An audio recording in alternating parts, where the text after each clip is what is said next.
most interesting finding from this study is that individuals who compress their physical activity into 1 or 2 times per week, what we sometimes call a weekend warrior, have a lower risk of mortality than those people who don't exercise at all. And one of the other interesting things is that the weekend warriors had a similar reduction in risk of death compared to those who were what they call insufficiently active. So people who do some physical activity, but they don't quite meet the recommended minimum level, which is 150 minutes of moderate intensity activity per week.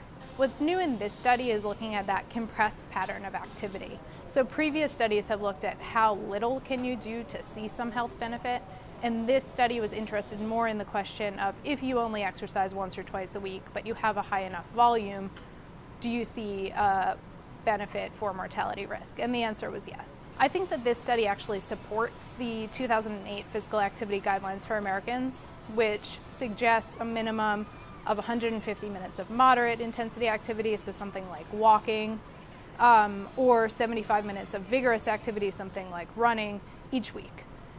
The individuals who can spread it throughout the week, you actually see a slightly increased reduction in risk of death. But for individuals who are challenged for time, even exercising some is better than not doing any at all. The study was able to look at both men and women, which previous studies that looked at weekend warriors only looked at men.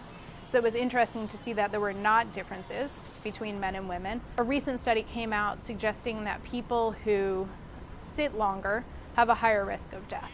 So even for people who are meeting the recommended minimum, if they're doing that in 1 or 2 sessions and sitting the rest of the day, 8 hours a day, then they might have a higher increased risk of mortality independent of their physical activity. So just because someone's active doesn't necessarily mean that they can sit all day and not see that increased mortality risk. For the general person, if they don't do any physical activity at all, it would be great to start doing some. If that means getting off 1 metro stop or 1 bus stop early and walking the last mile, that would be of great benefit for their mortality risk and for other health outcomes. If someone's already active and can find the time or has the motivation, doing more activity will probably yield even greater health benefit.